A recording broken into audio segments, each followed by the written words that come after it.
Dan was sick of rural America. He wanted nothing more than to be back in Chicago, far away from anything resembling a cornfield.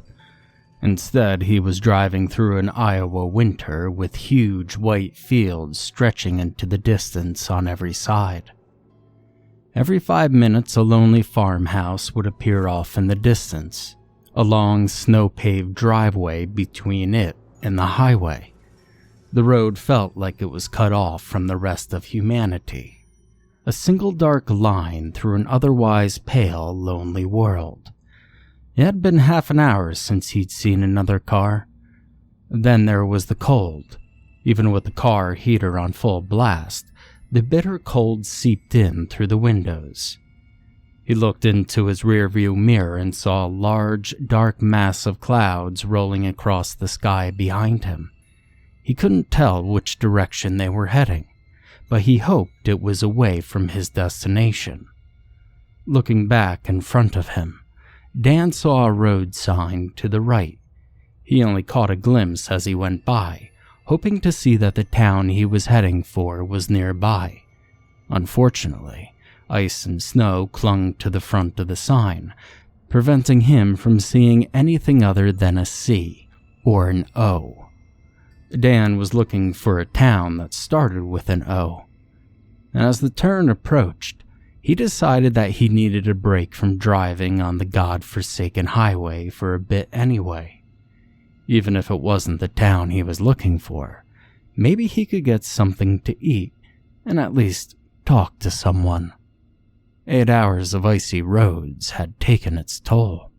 Dan turned right down the smaller but thankfully plowed and salted country road. 5 minutes down the road, he saw a large sign saying, "Welcome to Camp Song." He had never heard of the place, and it definitely was not where he wanted to be. Checking his watch, he saw that it was nearly 7 o'clock. He had time to get some food and still make it before midnight. As the first street lights from Camp Song came into view, a building appeared the left side of the road. There was something off about it that made him want to take a closer look. Slowing down the car, he could see the structure illuminated by a single streetlight that seemed to be placed there, just for it. It was an old abandoned shop with a large battered sign that read "Malak's Meats" in faded letters. Most of the windows were shattered, and Dan assumed kids had thrown rocks at them. There was the usual spattering of graffiti, some of it half-artistic, and then there was something else painted on the front of the store, much larger than the other graffiti.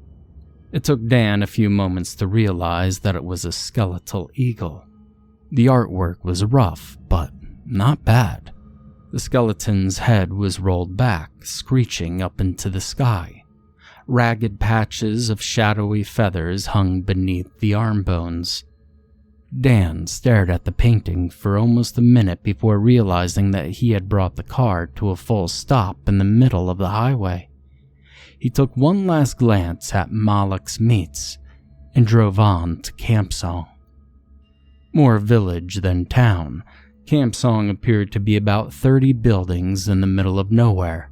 As Dan rolled to a stop at an intersection in the middle of town, an old pickup sputtered through the road in front of him and pulled into the parking lot filled with 2 cars, 3 pickups, and a tow truck. He assumed that must have been the place to go in this town. Turning into the lot, Dan saw a sign above the door that read "M's Tavern" in red blocky letters. He parked the car in one of the few empty spots. Before getting out of the car, he pulled the zipper on his coat up to his throat. He paid a couple of $100 for the insulated coat, and on that night, it was worth every penny. He hopped out of the car onto the cracked asphalt of the parking lot. Making his way towards the rough wooden door, Dan had to swerve around a pile of cigarette butts in the middle of the lot. A small paper sign hung on the outside of the door reading, "Saturday Special, Tenderloin Sandwich." Dan didn't think that sounded too bad as he swung the door open, hoping he didn't get a splinter off of it. As soon as he entered, the smell of tobacco smoke hit him. Apparently, the law against smoking in bars was taken as a suggestion here. The hazy interior looked almost exactly as Dan had pictured it. The walls were all two fake wood panels, with random sports teams' logos plastered to them. Several cheap-looking tables were surrounded by at least 2 different styles of chairs. 4 patrons circled a pool table in the back. They appeared to be the source of most of the smoke in the building. The bar itself was to his left. It ran the length of the building and looked as though it might fall apart at any time. 4 men sat at the right end of the bar, occasionally yelling at a TV, showing a football game. He took a seat near the middle of the bar, not wanting to sit next to the other customers, but also not wanting to make it look like he didn't. He didn't care about the football game. Dan was more of a baseball fan. Almost as soon as he sat down, a man came in from the back of the room and slipped behind the bar. Making sure the men in front of the TV were okay, he walked down to where Dan was sitting. I presume?" asked Dan. The bartender chuckled. He was a nice-looking guy that Dan assumed was in his mid-30s. "The name's Mike," the man said in a calm, measured voice. "But yes, this is my place. You just getting into town?" Seemed like a good idea at the time," said Dan. "Could I get a rum and coke and one of those tenderloins?" "Well, the cook just left for the night, actually," said Mike, grabbing a bottle of rum and a glass. "But I could get you that drink." Dan was annoyed that he couldn't get his sandwich, but he wasn't keen on making a scene in the middle of a dive bar. "You stopping here, or you going to Arbor Mill like everyone else?" Neither," said Dan. "I'm heading to Odalia." "Ah," said Mike. "Well, then you came down the wrong road." He sat the finished drink down in front of Dan. "Well, there ain't nothing this way but Camp Song and Arbor Mill." "What kind of a name is Camp Song, anyway?" asked Dan, taking a sip. "Well, it used to be something French," said Mike. "Then they changed it." "Well, why?" "To make it less French," said Mike, walking back down the bar to grab a few of the guys some more beers out of the cooler. "Then, what's an Arbor Mill?" asked Dan as Mike walked over to the cash register in front of him. "You haven't heard?" asked Mike as he rang up the drinks. "Well, Arbor Mill's the new ghost capital of the world." He finished ringing them up and turned back around to Dan. "Well, there's all sorts of stories starting to come out of there a few months back, and now every ghost hunter and their sister wants to go there." "And, you're making the bank off tourists?" asked Dan, taking a larger swig of his drink. "Well, let's just say I'm getting plenty out of it," said Mike. "So, what's a city boy like you doing in Odalia?" "Is that obvious?" asked Dan. Mike shrugged. Dan figured there was no harm in telling the bartender his business. He didn't plan to be back in Camp Song ever again. "Well, my great aunt just died. I'm heading to the funeral." "Oh, I'm so sorry to hear that," said Mike. "Don't be," Dan responded. "We weren't what you would call close, and I'm pretty sure she moved back to the old family home in the middle of nowhere just so that people would have to drive all the way back out here." There was more than a hint of spite in Dan's voice that he was sure was not lost on the bartender. The customer closest to Dan had his head tilted just enough that Dan suspected he was listening in as well. "Well, you're not a family man, eh?" asked Mike. Dan laughed a bit too loudly. He sucked down the last of his drink before answering. He could feel the alcohol barely starting to hit him. "My family has a tradition when someone dies," Dan said. "They get there as soon as possible, pretend to be sad, and then loot everything that they can." "Sounds like fun," said Mike. I'm not sure your family reunions are a blast. Dan sighed and glanced over at the group in front of the TV. A couple of them quickly looked away. It seemed like the out-of-towner was entertainment for the night. When he turned back to Mike, he found a fresh drink sitting in front of him. "Thanks," said Dan, not asking how he got that out so quickly. He took a sip from the new drink and then went back to talking. "Yeah, the last time there was a family cash grab, the old lady grabbed something that was 100% mine out of my parents' house. I'll be damned if anyone else is going to get it." "Well then, good luck," said Mike, avoiding the obvious question of what the item was. "And, hey, watch out in Odelia." "Why's that?" "Well, Arbor Mill has ghosts, and Odelia has monsters," said Mike, half grinning. "But most of them are over there in that state prison." "And then what does Camp Song have?" asked Dan, making a note to vacate the county as quickly as he could. "Well, we have a dive bar," said Mike, breaking into a loud laugh. Dan heard a chortle from the group at the end of the bar. "And apparently a quality butcher shop," muttered Dan. Something changed in the room as soon as the words left his mouth. Everything suddenly got quieter. Even the men playing pool in the back had one eye firmly on him. Dan had already felt awkward, but for the first time that night, he felt a twinge of fear go down his spine. "Yeah, Malak's," said Mike, his voice lowering. "You see, that's a real interesting story." "Well, I'm not going anywhere," said Dan, checking his watch. The numbers were slightly blurry. Mike must have been making those drinks strong. Mike stood back up and looked around the bar with slight trepidation. Dan assumed he was adding suspense, but there was something about the change in the other customers that gave him a sliver of doubt. "You see, it was back in 1935, in the middle of the Great Depression. A man called Walton Malak came to Camp Song and opened his butcher shop," began Mike. His voice took on a strange edge as he told the story. It sounded like how someone would tell a ghost story around a campfire.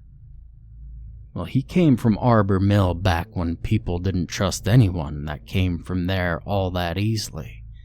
Well, there in Odelia were the last couple of towns that had Malkaw blood left in them." "Malkaw?" asked Dan. "Well, it's an old native tribe that used to live around here in Aldonia County." "And people around here weren't particularly fond of Indians?" asked Dan. Mike gave him a look that had the tiniest bit of anger in it. Dan shut up and took another drink. No, the Malkaw were a really old tribe that believed in really old ways," said Mike. "Every other tribe around here was terrified of them.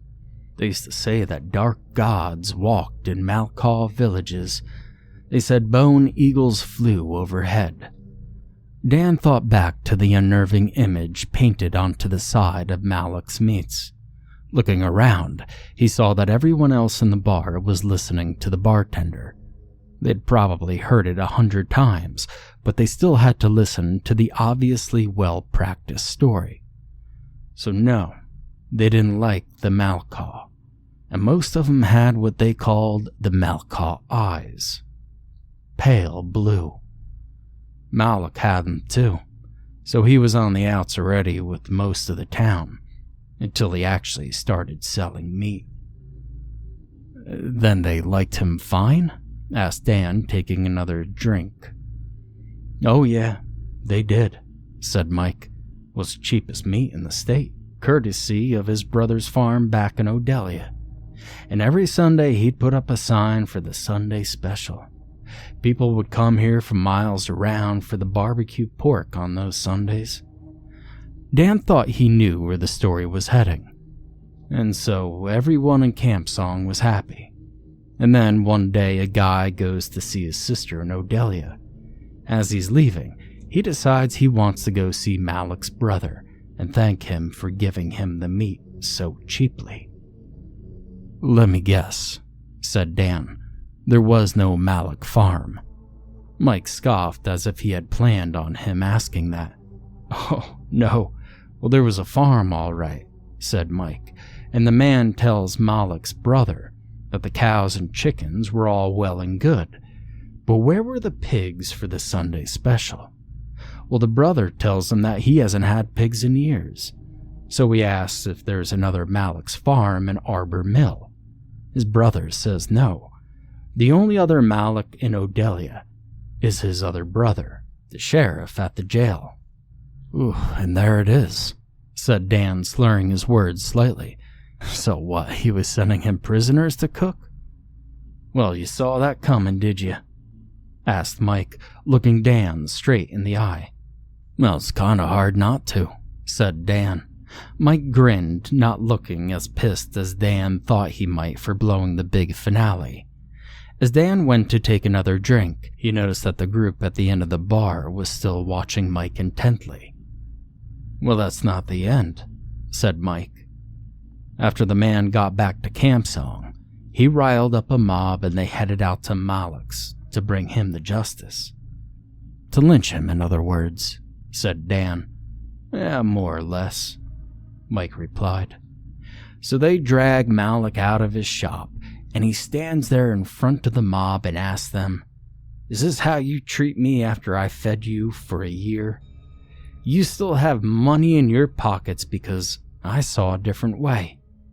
We could still go back to that way if we stop this right now. Nobody outside of Camp Song ever has to know." Mike paused for a minute. "Well, what happened then?" asked Dan. "Well, they took a vote. The whole mob of 50 people decided right then and there whether to hang Malik or let him keep doing his thing." "And?" "Well, you saw the butcher shop," said Mike, bending down to where his eyes were inches away from Dan's. "What do you think?" Mike whispered in a strange, eerie tone. Dan lowered his eyes to the bar while he considered, and then Mike suddenly slammed one hand onto the bar. Dan leapt back in shock and fell straight out of the chair onto the damp wooden floor. A moment later, every customer in the bar was laughing their asses off. Dan dusted himself off and got back into the seat. Although Mike wasn't laughing, he was smiling very broadly. "I'm sorry, I just couldn't resist," said Mike. "Yes, they lynched his ass. There ain't no more Sunday special for him." Dan finished his drink with a long gulp and slammed the glass onto the bar. "That a true story?" he asked, leaning back into the chair. "Well, honestly, I don't think anyone even knows anymore," said Mike. Dan chuckled and looked down at the other customers. Apparently, after they got to see Mike scare the new guy, they had lost interest. Looking down at his watch, he saw that it was almost 9 o'clock. "Wow," said Dan. "I have really got to get going. How do I get to Odelia from here?" "Well, it's easy enough," said Mike. "Just go back to the highway, turn right, and it's going to be the first left after you go over the river." "Great," said Dan, getting to his feet. How much do I owe you?" "Not so fast," said Mike. Dan froze in place. "How about a shot on the house to remember Camp Song by?" Dan had never heard a bartender offer free booze right before the guy was about to drive off. "No thanks," said Dan. "I don't do shots. They're the main reason I have an ex-wife." "Aw, come on now," said Mike with a broad grin. "I have a very good house shot here." He pulled a clear bottle of dark red liquid out from underneath the bar. "I call it the Malik." He poured a small amount into a shot glass and pushed it towards Dan. Perhaps it was because of the story, or maybe because of how much it looked like blood. Dan wanted no part of that shot. "It's a very pretty shot," said Dan, "but I still have to pass. I have a fair way to drive on some bad roads, you know." "Well, I understand," said Mike. The bartender picked up the shot and drank it in one gulp. "Your loss."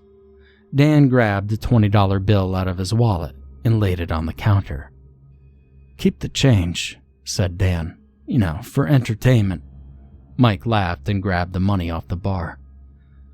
"Well, you're very welcome, good sir," said the bartender. "You better get a move on, though. I'm pretty sure I just heard them talking over there about a winter storm rolling in." Dan looked out the window and saw a spattering of snowflakes in the window. He let out a burst of profanity and ran for the door, hoping some higher power that the storm didn't get bad. Moments later, his car sputtered to life and skidded out of the parking lot, just as the snow really began to fall. Dan could feel the bartender's eyes following him through the window. He couldn't believe how quickly the storm had rolled in. As he made his way through the intersection, he already had his wipers on full speed. As he sped past the last building in the town proper, the wind was howling around the vehicle, trying like crazy to blow it off the road. At his best, he would have an issue driving in this weather, but with the strong drinks in him, he knew he had no business driving through that night. He had to make it to Odelia. And he wasn't going to stay in Camp Song all night. Dan stared through the window as the wipers did their best to keep the snow off of it. He kept hoping the exit to the highway was closer than he thought it was. As he moved slowly down the road, expecting his traction to go out at any moment, he began to hear something beneath the wind. A thump, a rattle. Sounds that he shouldn't have been able to hear above the howling wind. He forced himself to pay full attention to the road, knowing that his drunk ass was just hallucinating sounds. It was at that moment that the sound came louder than before, and from directly above his car hood. It was the sound of massive wings beating the air above him. As outright terror began to creep into Dan's mind, a blast of wind hit the side of the car. He tried to straighten the car, but it was no use. The car veered to the right and off of the highway. His head began to swim, and he was only aware of two things: a very large object in front of him, and the sound of giant, bony wings. He didn't know how long it was before he woke up, but he immediately felt the bitter cold and shooting pain in his shoulder. Looking around, Dan realized he was still in the battered shell of what used to be his car. It must have slid sideways into whatever he had hit, because the passenger side door had been ripped off. A frigid wind blew in through the gaping hole in the vehicle, testing the limits of his heavy, insulated coat. Dan unfastened his seatbelt, which he assumed was the cause of the pain in his shoulder, and also the reason that he was still alive. Wanting to get a better view of the situation, he shoved the driver's side door open, and Dan fell out of the car into foot-deep snow. He brushed the snow off of his coat as he stumbled to his feet and found himself in a halo of light. He looked up through the still falling snow to see a single streetlight that was now bent at an angle. He knew where he was. Dan looked past the light and saw the ruined facade of Maluk's Meats.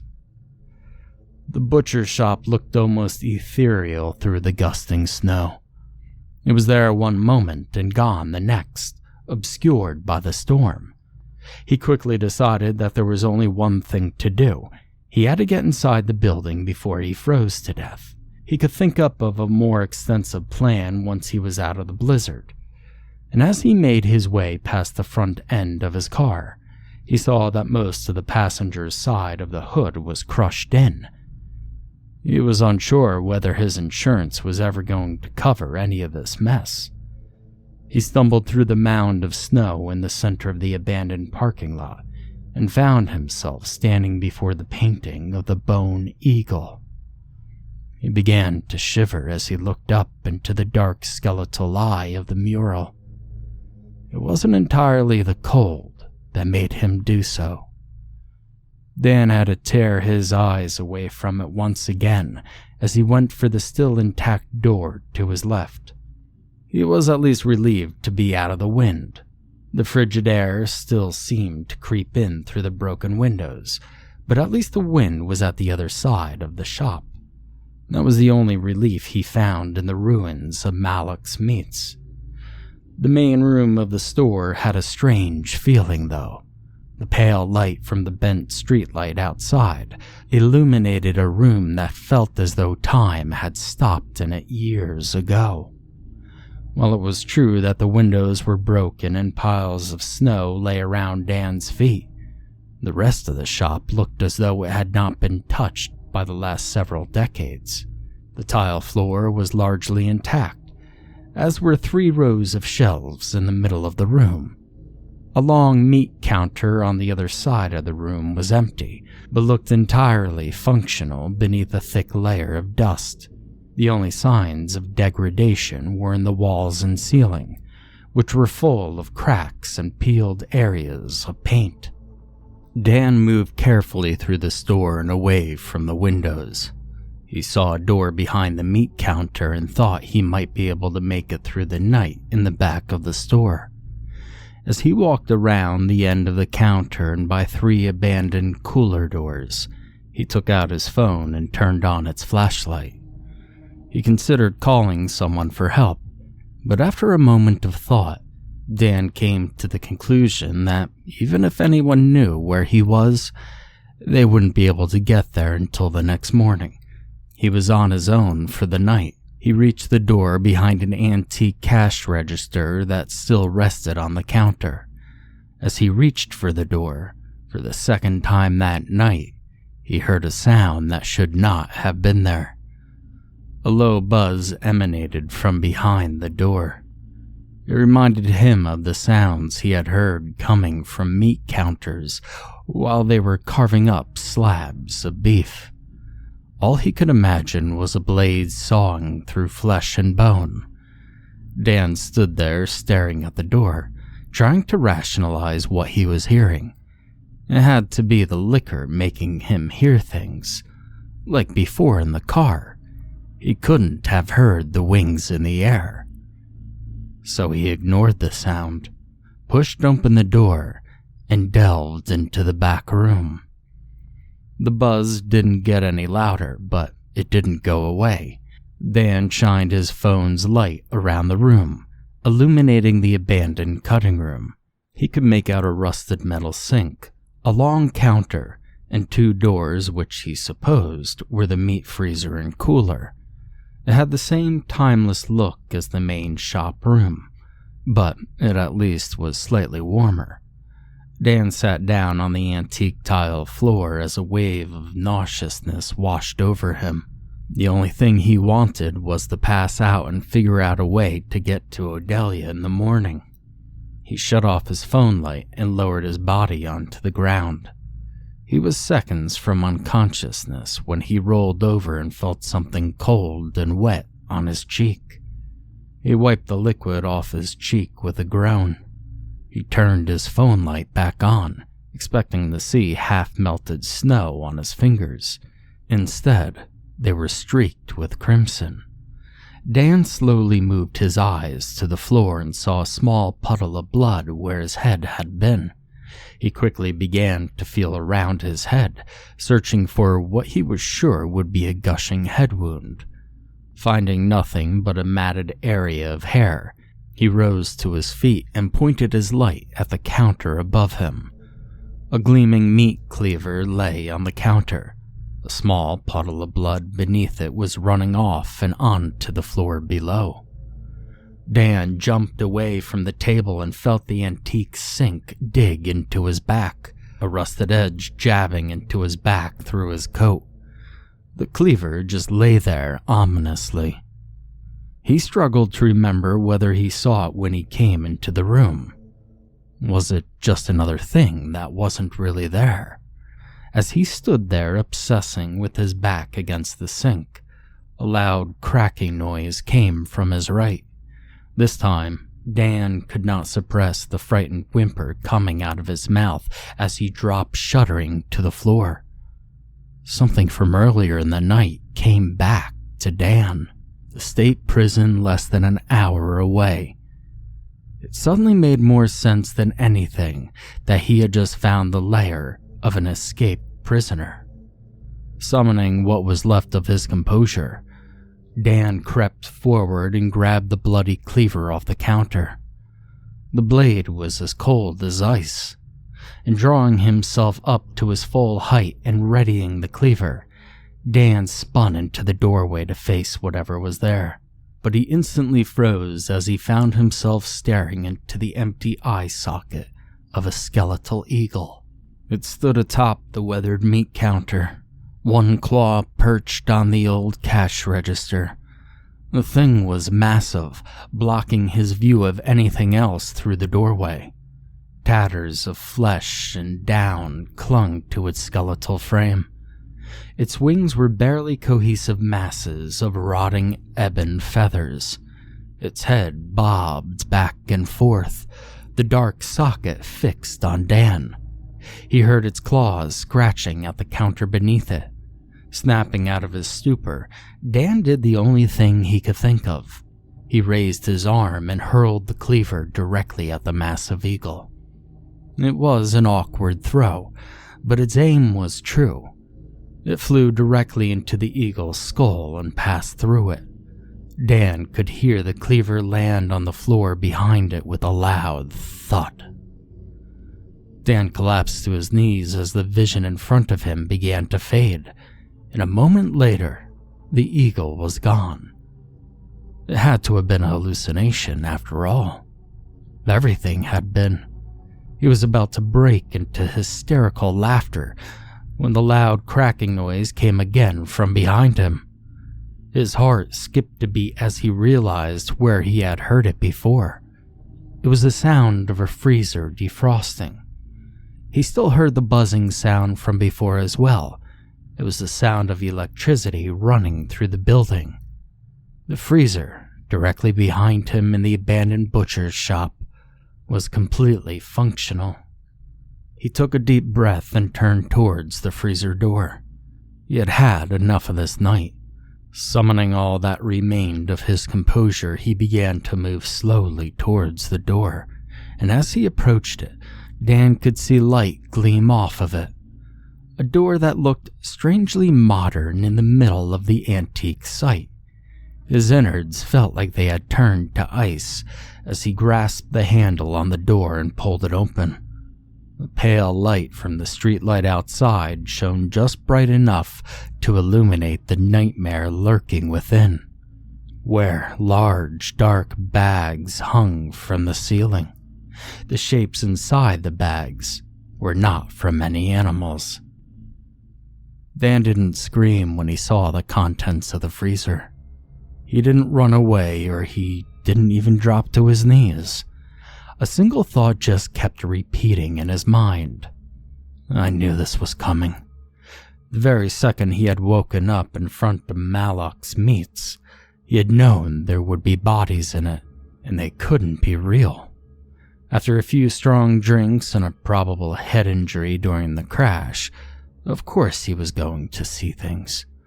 The bartender's tale had done a number on him, and this was the end result. He had seen bloody cleavers, skeletal eagles, and now a freezer full of dead bodies. He just had to prove one thing.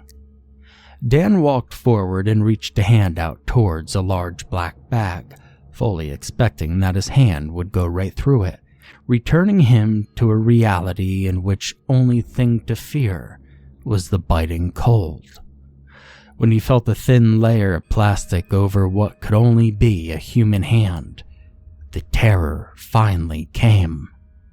And at the very same moment, a calm, measured voice came from behind him.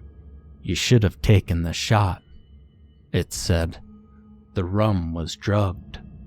Dan had no time to react before a large blow struck him on the back of the head. He fell face first into the body bag in front of him, and then collapsed onto the floor, reeling in pain. The world around him wavered slightly, but Dan remained conscious. He looked up and saw Mike, the bartender, illuminated by the pale light coming through the door. Malik didn't lose that vote now, did he? Asked Dan in a low and distant tone. His hand groped around in the darkness, trying to find anything that might save him. Nah, he didn't, said Mike. He won in a landslide.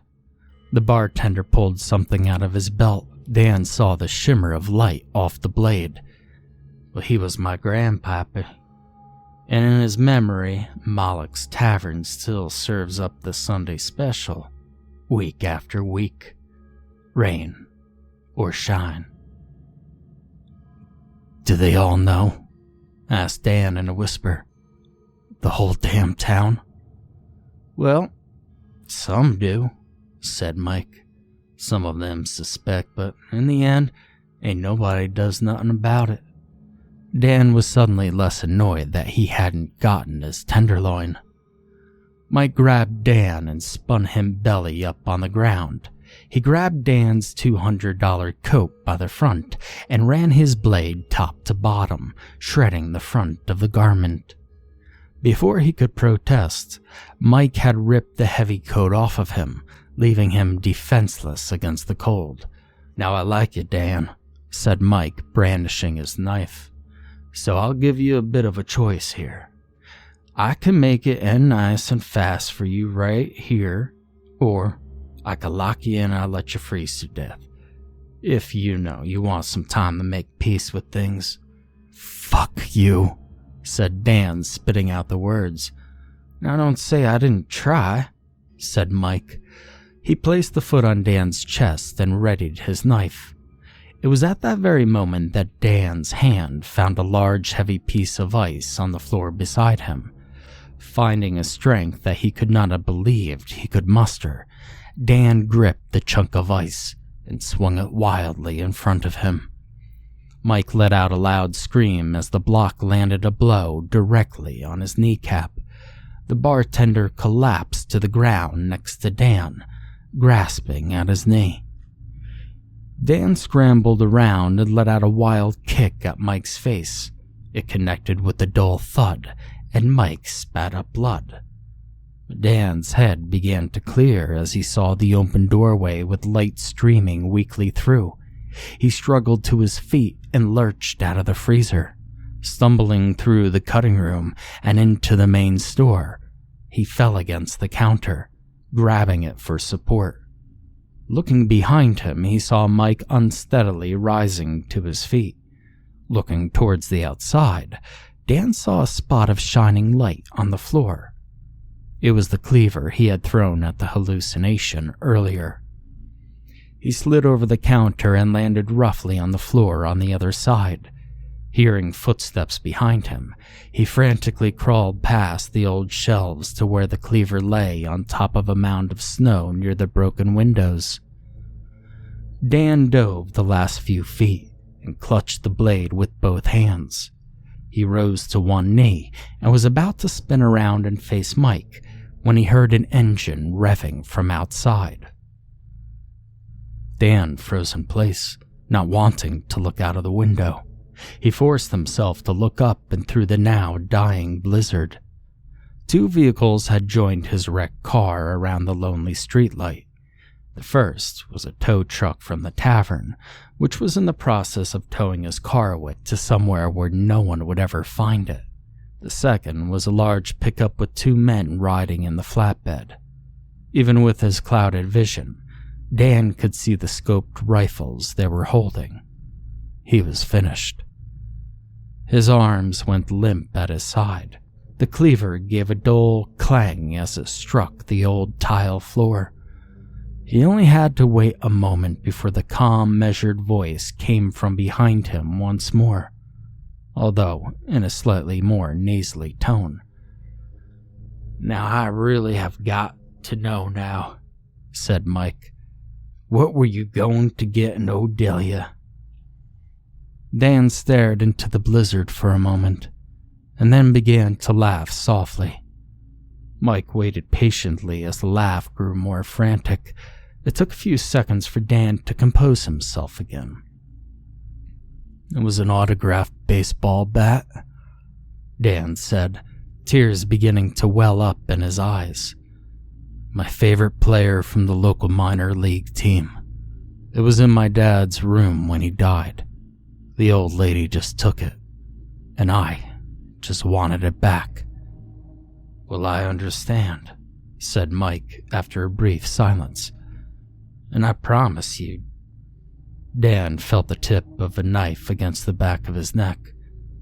"Well, if your family stops by the tavern on their way back home, I'll bury it next to what's left of you." A split second before everything went dark, Dan thought he could hear the sound of bone wings echoing through the night sky.